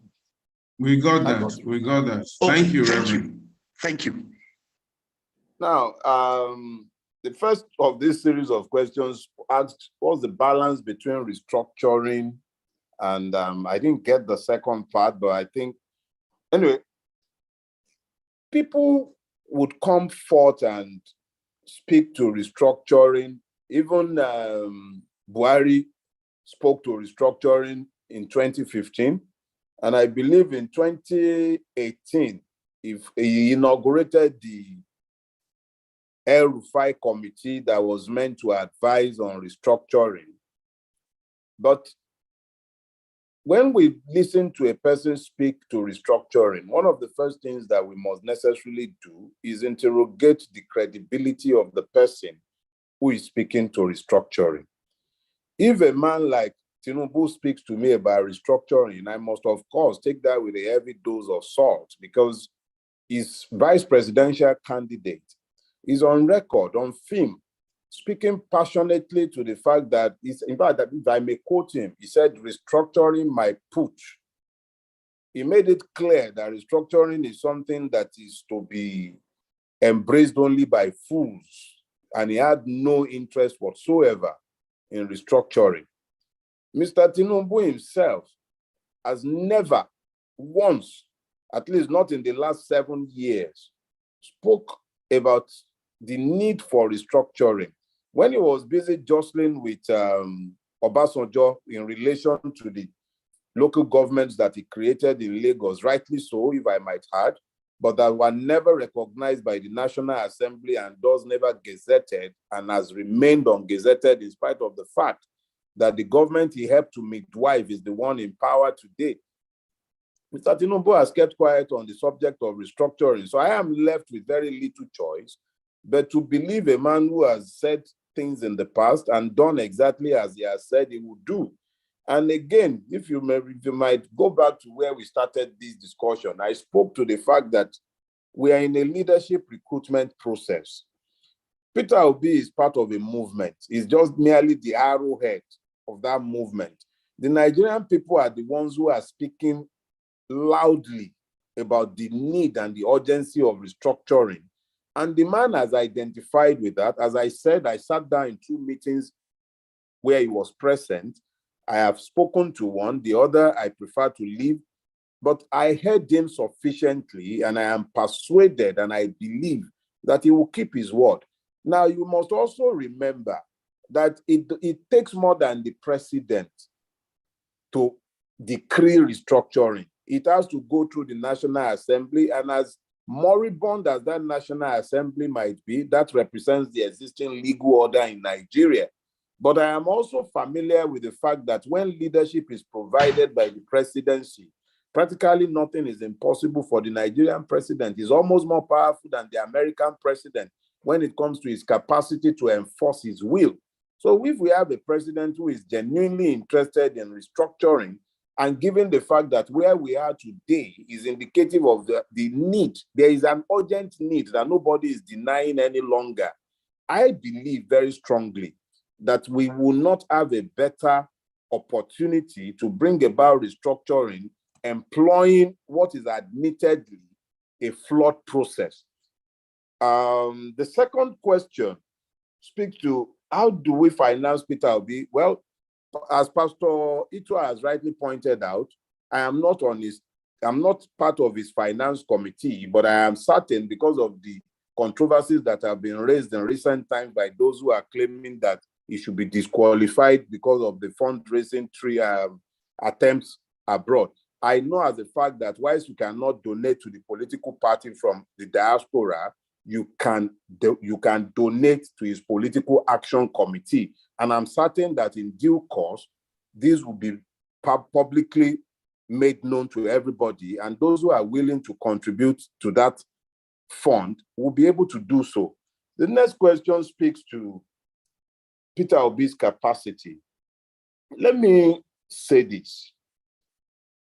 Capacity is relative. We are faced, every time you are presented with a basket of choices, you have to look to what is before you, and on the basis of what is presented to you, you then decide what the best option might be. I've looked at what is before Nigerians. I've not only looked to the pedigrees or the persons, I've also looked to their capacity to appeal to sufficient numbers, because at the end of the day, politics is a game of numbers. I believe that there are sufficient numbers out there to propel the movement that has Peter Obi as the arrowhead into office. That is my belief. And I believe that he has the capacity to deliver on each and every one of the desires of the Nigerian people and the things that are seriously needed in this hour, fresh ideas, the complete re-envisioning of Nigeria and its reconstruction. I believe that Peter Obi has the capacity, and these are the reasons that I am supporting him. And I believe he has the capacity to deliver on these promises. Then the gentleman who spoke to the poverty of the mind. You see, as I pointed out earlier, the Nigerian state and its rulers have weaponized ignorance. They have also weaponized poverty. So when you have a situation where a man has been rendered impoverished in the mind, because poverty begins in the mind, a man might have money and still remain poor because he has lost the capacity to envision. The capacity to envision is a prerequisite to poverty. As long as a man is still capable of envisioning, which is what actually makes us human, that you can close your eyes and see what does not exist as though it exists, then you cannot be poor, because that is when you can think up ways of creating value. You can't create value if you cannot think, if you cannot envision, if you cannot imagine. Our imagination is the seat of our ingenuity. But what has been done is that the Nigerian has been impoverished in his mind. He has been focused on survival. They have focused his attention completely on what he will eat next.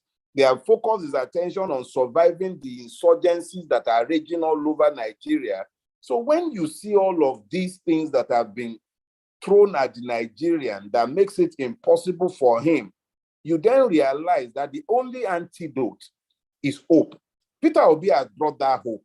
What we now need to do is to reach out to the Nigerian people, those people that are ordinarily left out, the youth, those who are badly educated, miseducated, or uneducated at all.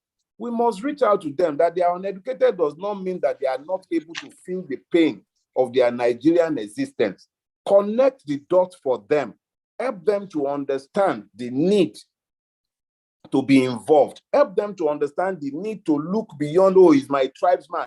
That is your tribesman does not necessarily mean that he is going to make a better president to bring you out of the mess you are in. These are the things that we must connect for our people. So yes, we must engage with them.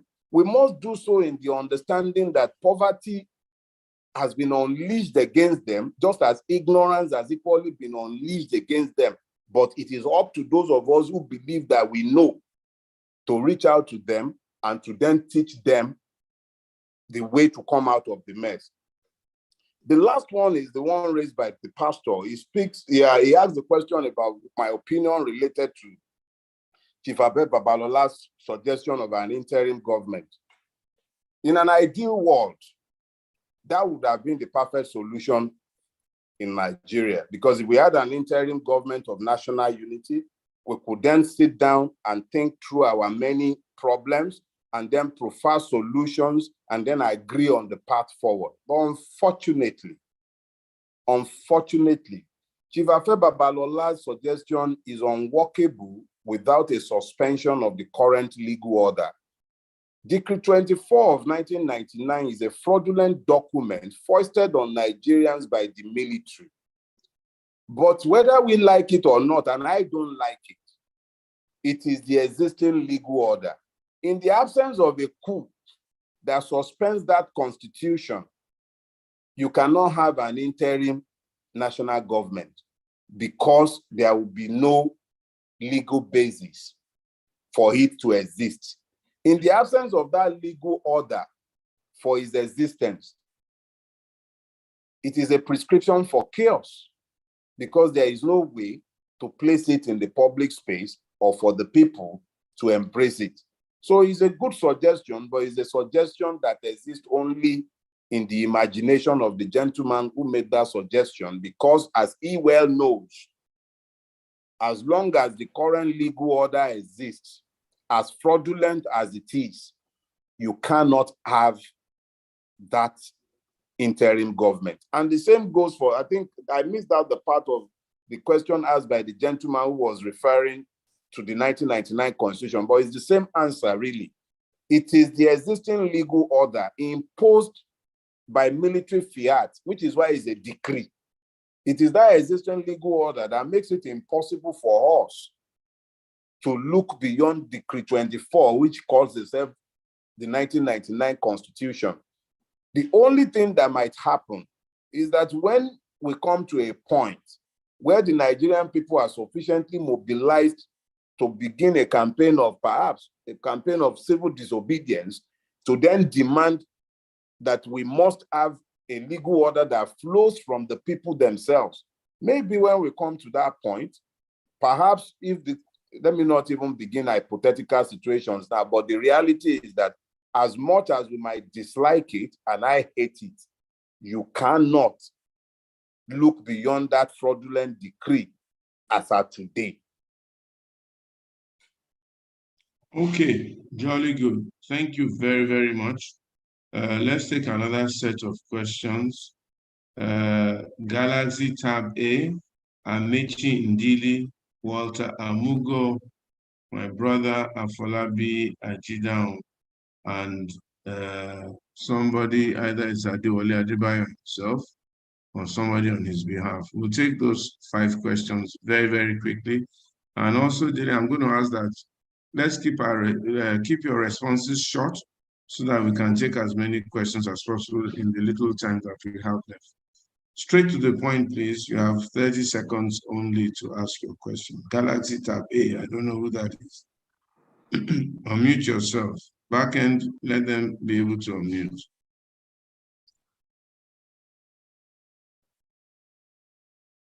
Walter Amugo.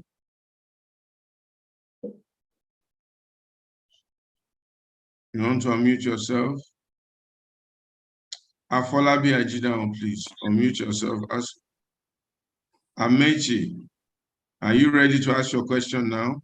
Sure, yeah, I can ask. Please go ahead very quickly. Thank you for your time. So let me pose a scenario and have you respond to it. Okay. In my view, and this is just a scenario, whether Peter Obi wins or loses, that the country is more or less headed for a some kind of endgame scenario. So let us assume that he wins. The fact remains that he will be a minority president, in the sense that he will not have a Senate that is of his party. He will not, so he will be, to all intents and purposes, a lame duck. So restructuring them becomes a virtual.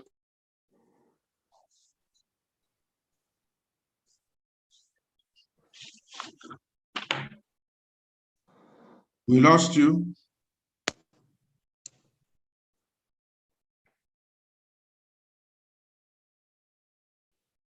Amici, we lost you. Okay, at least we've gotten what you've said. Peter Obi might be a minority president and will not have the capacity to pass his views through the House. Walter Amugo, please. Okay, thank you so much. My question is, what's the chance that Peter Obi can actually restructure Nigeria?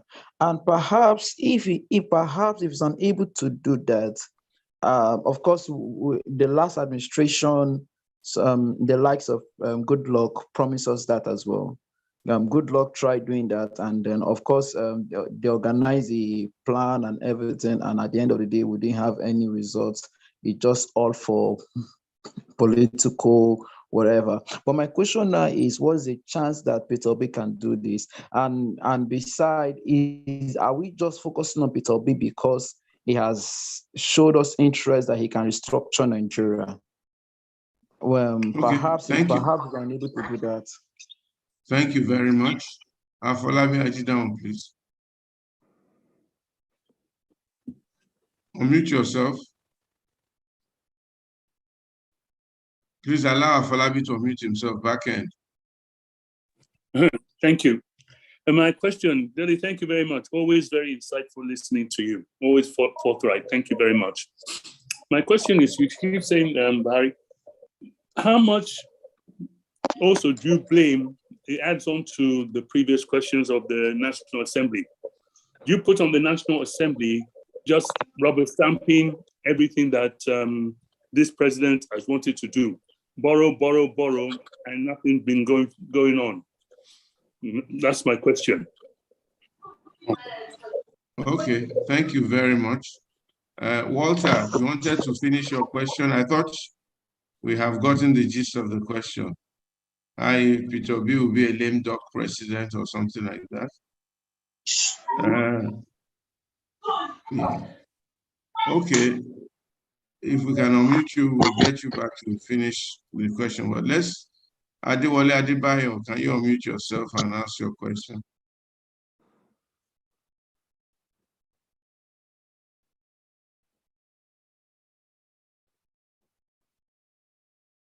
Adewale Adebayo, back end, please pay attention.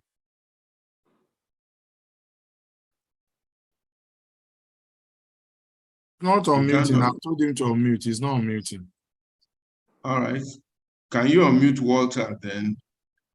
Let him finish asking his question. Walter? Walter Mugo. Yeah, thank God. Yeah, my next question is regards education. I think that the change in education didn't start today. It started back then. And again, what I'm asking the speaker, so what steps or what's expected of the citizens as regards education? Because of course, it's still the same structure we've been using before now. We move from one system to another, but it appears to be the same thing. So what is the challenge? What steps should we take further? I mean, if you have to advise the next administration as regards education, what system do we think will work best in Nigeria? All right, thank you very much. Osarubo Egige, can you ask your question, please, very quickly?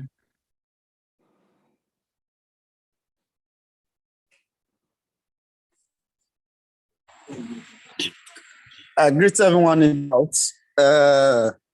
My name is Osarubo Egige. I just have a brief question to ask concerning this Nigeria election, the way it goes, because there are a lot of fraudulence in our elections.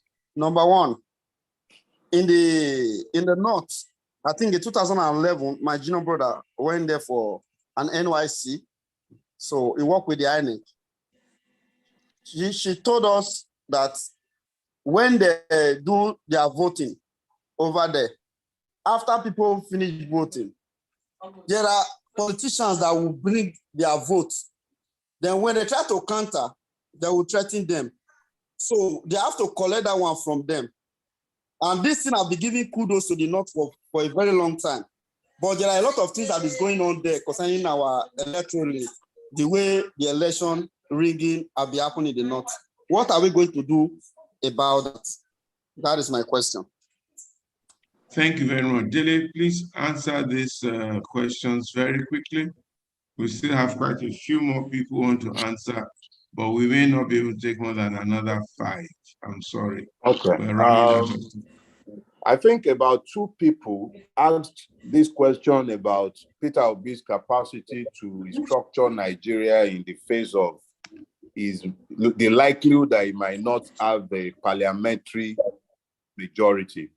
You see, there is something that we are all ignoring when we ask this question. And what we are ignoring is the fact that the presidential election and the elections into the National Assembly are usually held on the same day. The 2 elections are on the same day. You vote the presidency, you vote the Senate and the House of Reps at the same time. My belief is that if Peter Obi is to be elected, and I'm sure by the time election campaign starts, the importance of having a parliamentary majority would be highlighted for the electorate. Now, if this proves to be inadequate, I must also now take the same argument that had been used earlier, which was the one where we were hearing how the current president constantly gets the National Assembly to rubber stamp and give him anything he wants, including the ruinous loans that he has been taking on behalf of the Nigerian people. I need also to equally pay close attention to the fact that the need for restructuring appears to have become sufficiently acknowledged across the length and breadth of Nigeria, even though I must quickly point out that it has meant different things to different parts. But there are things that we cannot generally agree on that are urgent and in need of restructuring. So where you have unanimity, regardless of the political affiliation or the region, those ones should be able to go pretty fast. You might not be able to have the wholesale restructuring that are desired by the likes of me, but there must be some movement, especially when it comes to fiscal federalism, state police, the governance structure. I believe that these are things that should be quickly agreed, regardless of who controls the National Assembly. Now, the key question is political will. The current president does not have any interest, even though he has used it sufficiently to campaign on 2 different occasions. He has not demonstrated any interest or even a grasp of what is meant or required if we're talking about restructuring Nigeria. So let me not belabor the issue. I believe that there is no basis for thinking that Peter Obi might not have a governing majority in the National Assembly. If he should win the presidency, there is a good chance that he would have more than enough. At least he should have a sizable chunk of the National Assembly as well. That is one. The second of these issues is what do we do with education? Well, you have asked my opinion. I'm not suggesting that this is because I have not asked Mr. Peter Obi what his policy on education would be, but you've asked my opinion. And my own opinion really is that we've gotten to the point where, yes, we cannot leave funding of education exclusively to the government, but the government must be seriously involved in the process. Nigeria has proven itself incapable of a coherent education policy. And that education policy, the education policy that we have had for some years, is unfit for purpose. When a person goes to school and is learning A for apple, B for whatever B is meant for in Nigeria, and the English language remains the language of instruction, I think that we need to rethink all of this. We should be, when I went to school, Yoruba language was the language of instruction until I got to primary 4. In fact, Yoruba language was used to teach me English language until I got to primary 4, when English language was introduced. So I believe that there is a need to revisit. There are people who are better informed about educational policy and curriculum that should be involved, but we need to do a root and branch review of our education policy. This is my own view, and as I've said, I'm not an expert, but I see sufficient basis to begin to say that we need to do a root and branch review of our educational system. Then the gentleman spoke to the electoral fraudulence that has always attended our elections. I must quickly ask that we pay attention to the amended Electoral Act of 2022.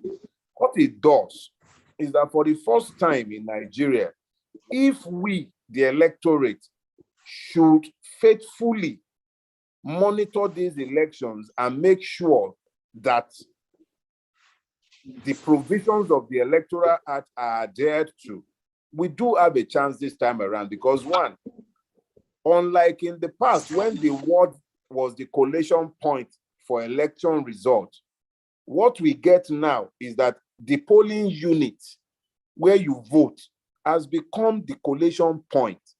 The Electoral Act is very clear. It says that at the end of voting, the election result should be uploaded into the server, which is in the cloud.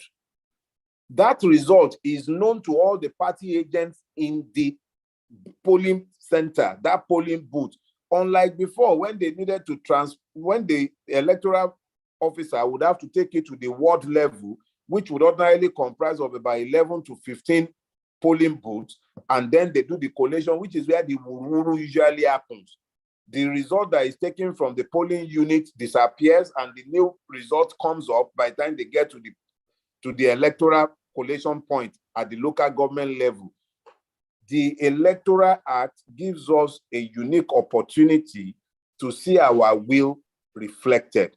I am not discounting the capacity of the Nigerian political class to make sure that our will does not matter. I do not discount their capacity. I'm not suggesting at any level that it is El Dorado all of a sudden. If it will work or it will not work will be a function of our own readiness to make sure that we hold the electoral officers to account. But at least for once, there is a chance. However, I did deliver a series of lectures. I believe that was in January, February this year. I titled it, Your PVC or Your Gun. I am not an advocate of violence, but I do know that those who make peaceful change impossible facilitates violent changes. If the capacity of the people to effect changes peacefully using the electoral process is thwarted, what you will find is the legitimization of those who are looking to change this same system that we have all agreed needs to be changed violently. At that point, they would have delegitimized voices such as mine who are preaching peace, because I will not be able to preach peace to the oppressed. So we have a last chance. That's why 2023 election is pivotal in my view. We cannot stop them from doing what they would usually do if they refuse to obey the laws and follow the process as laid down by the Electoral Act, but we shall be trying our best, and that is the law as of today. I believe I've answered all the questions asked of me so far. I think so. We'll take just the last set of questions right now. Mr. Adewale Adebayo, presidential candidate, please unmute yourself. I think we've tried very hard to unmute you. Back end, please make sure that he can unmute himself and ask the question. After that, Champ Ajose. After that, Victor Abisoye. After that, Johnson Udoko. And after that, Idi Audu. Quick, straight to the point. And after that, we will close. Thank you, everyone. Right. Adewale Adebayo, campaign team. Where are you now?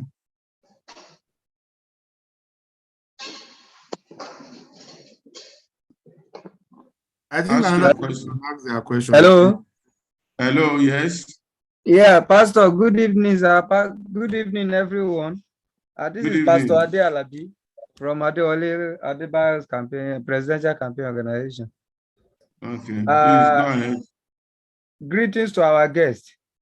Number one question is it only Mr. Peter Obi that have agreed to restructuring among all the presidential candidates? That's number one. Number two, can you also vouch for Mr. Peter Obi in terms of the audacity and the courage in order to do the needful in some critical areas of the sector, like the insecurities, the investment, and the other areas? We lead because of the relationship. Will we be able to face it? Because we all knew ourselves, we are deceiving ourselves that our problems in this country is not ethnicity, is not tribe, is not religion, it's rather our leader, because they are anti-masses. So will you be able to fight for him that you'll be able to do the needful and the audacity to tackle these things without having sympathy for his allies? Thank you. Thank you very much. Champa Joseph.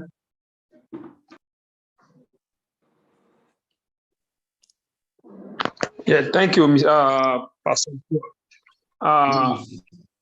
Mr. Dele farotimi of school.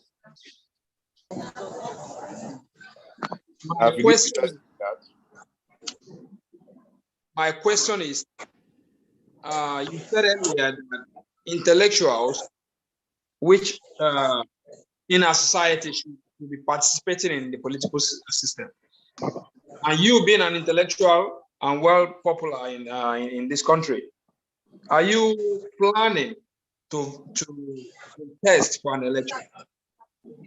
We'll be seeing you contesting for an election soon. Thank you.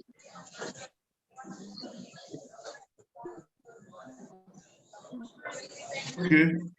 Mr. Victor Abisoye, please. Good evening, sirs. I just want to ask the doctor if you agree with, like you said initially, that Nigeria's presidency is by representation. That is, society is presented to represent their region. Have we said, or have we polled the Igbos?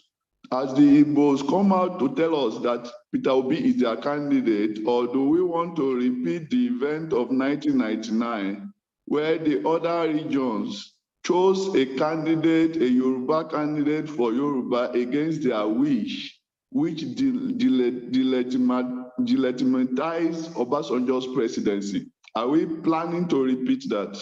Thank you. All right. Next person, please, Mr. Idi Johnson Idoko. Okay. Good evening, sir, and thank you very much for this opportunity. And I would like to be brief for the sake of time. I really would like to know the opinion of Mr. Rotimi, particularly as concerning Peter Obi or the Labour Party's manifesto. As it were, we have less than 20 days to the campaigns. And up till now, we do not have a manifesto, a Peter Obi manifesto or a Labour Party manifesto. So on what particularly are we running on? Thank you, please. Well, I'm not sure if Mr. Farotimi is able to answer that question. He's not representing Peter Obi campaign here. He's just expressing his own personal opinion, but let him be the judge of that. Ighodalo, please. Last question. Thank you very much. And thank you so far with the presentation. I would like to say that our problems is not just the issue of the president. For example, the National Assembly, what can we do to see to it that they represent us properly? And if they are not representing us, we can call them back because they are part of the problem. Thank you.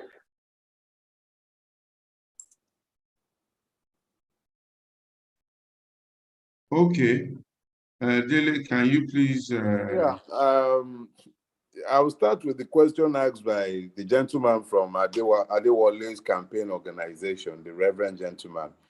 Now, it is not only Peter Obi that has indicated a willingness and a readiness to restructure, but amongst all the people that have indicated this, I am obliged to pick one and pitch my tent with that person. I have already explained that in my own idiocy, I am of the honest opinion that it is the turn, just like somebody will say Melokan.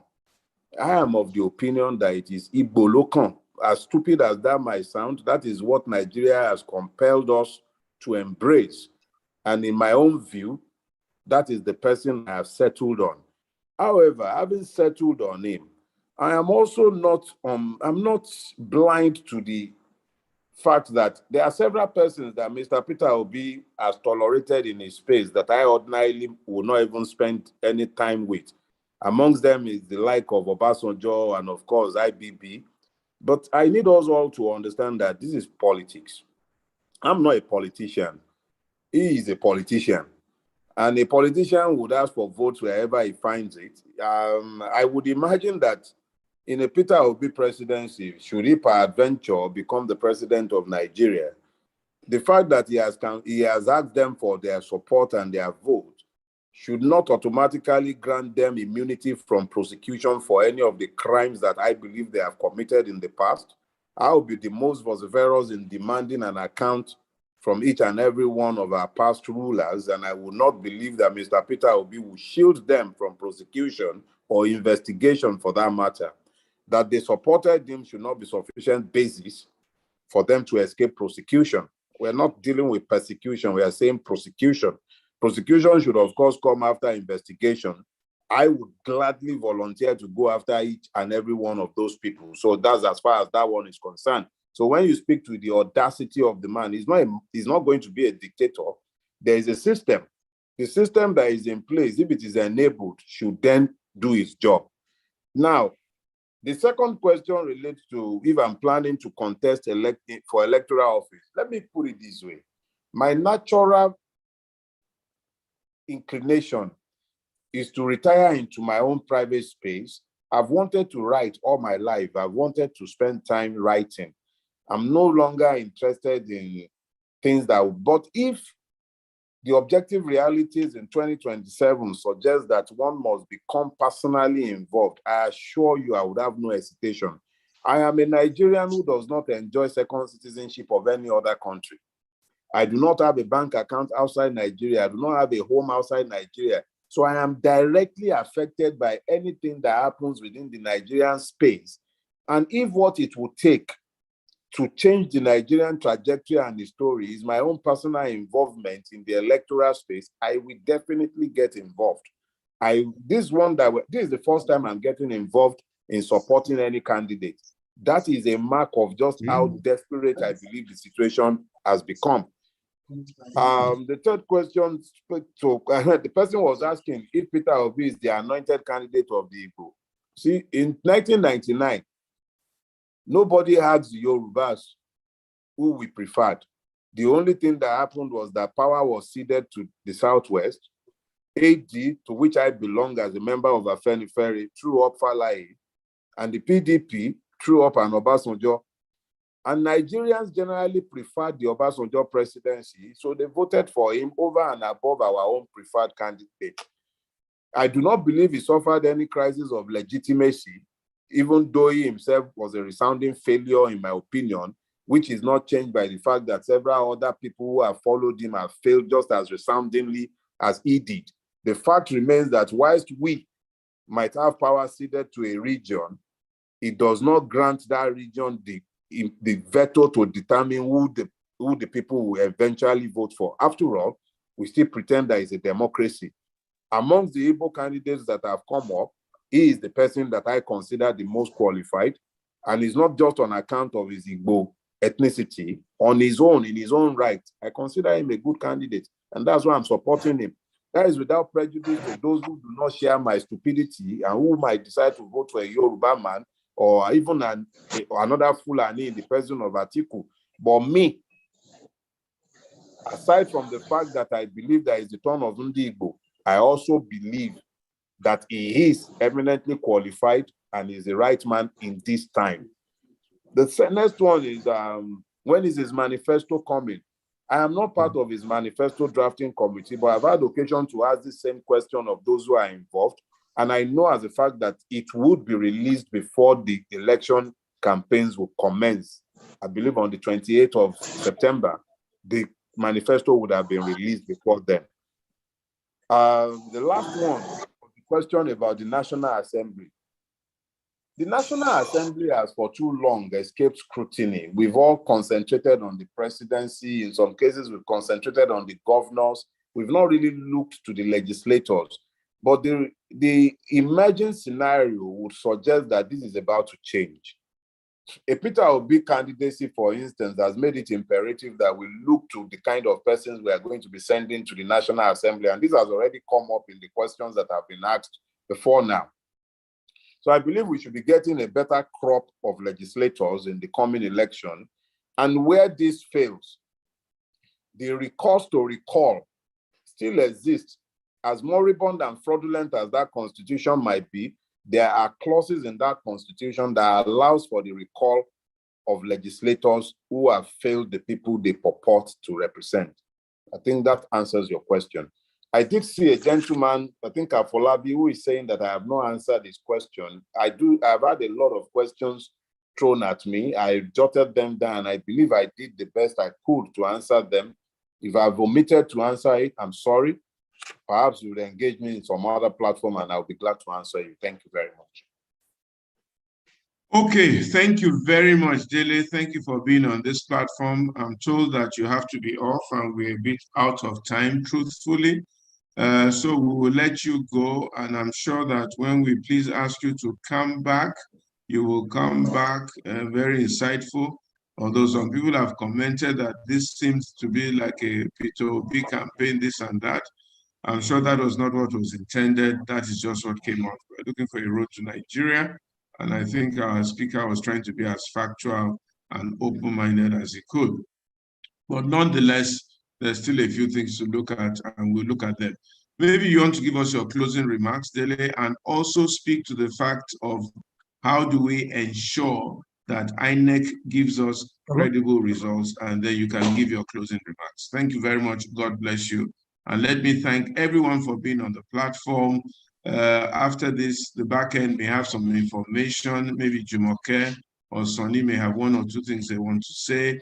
But after Mr. Farotimi has spoken, he can let him go. And if there's anybody on the platform that has candidates that they want us to speak to, they should please try and bring them. We're trying to get Atiku Abubakar and Ashiwaju Jagaban to also come on the platform. So if anybody can reach them for us, please try and do so and let us have converse with them. Thank you very much. Dele, over to you. Well, what I would say is this in closing. 2023 is not the usual elections that we have had in Nigeria. And its unusualness is marked particularly by the fact that we have had 7 winners years. Nigeria has been divided like it's never been divided before. All the illusions that have kept Nigeria together since 1966 have been largely destroyed by the very hubristic actions of Mr. or did I say General Buhari. But Buhari is the past.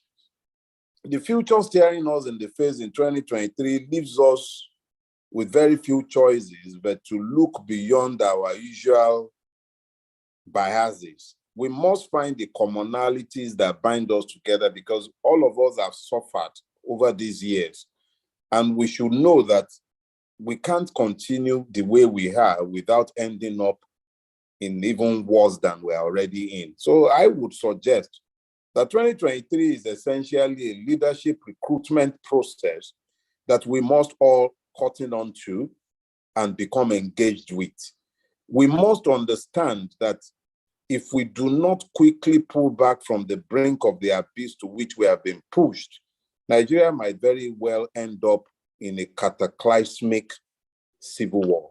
I'm not looking to scare anybody, but if you look all around you, you can see clearly that we're already in very dire situations. People can't travel more than 50 kilometers outside any city limits before they start palpitating and worrying about the security of their lives. So this will suggest that we all need to become engaged. We also all need to look beyond our petty differences and find the basis to cooperate and to make life more tolerable and perhaps hopeful for those who will be coming behind. So generally, I just urge all of us, get involved. It is in our apathy that those who will rig elections, those who would presume to hold vetoes, it is in our apathy, our disconnect from the system that they are energized. INEC cannot rig for anybody if we are all involved. The Electoral Act has made it clear that election results should be transmitted right there at the polling unit. If you've registered to vote, vote. Hang around or come back by the time they are meant to be counting, make sure that the results are uploaded in front of you. This means that you are personally involved and invested in the process, and that makes it more difficult for those who will rig to rig. So I would just urge all of us to please get involved. Educate those within your circle of influence, those you can reach, the people who work for you, the people you work with, the people you exercise with if you exercise, the people you go to church with, the people you go to mosque with, the people in your school, all those within your sphere of influence.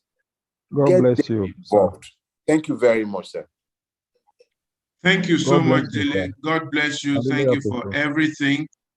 For those who are here, just to announce that while we're on this platform, Her Royal Majesty, the Queen of England, passed on just now. Her Royal Majesty, the Queen of England, passed on. So if we can all remember the family and the British people in your prayers, and we observe a minute silence in her honor. She was one of the leaders of this generation, although one of the people who laid the foundation for Africa's problem and this colonialism that we are suffering from. But nonetheless, she was a great leader. So 1 minute in silence. The 1,000, that one when they talk, I just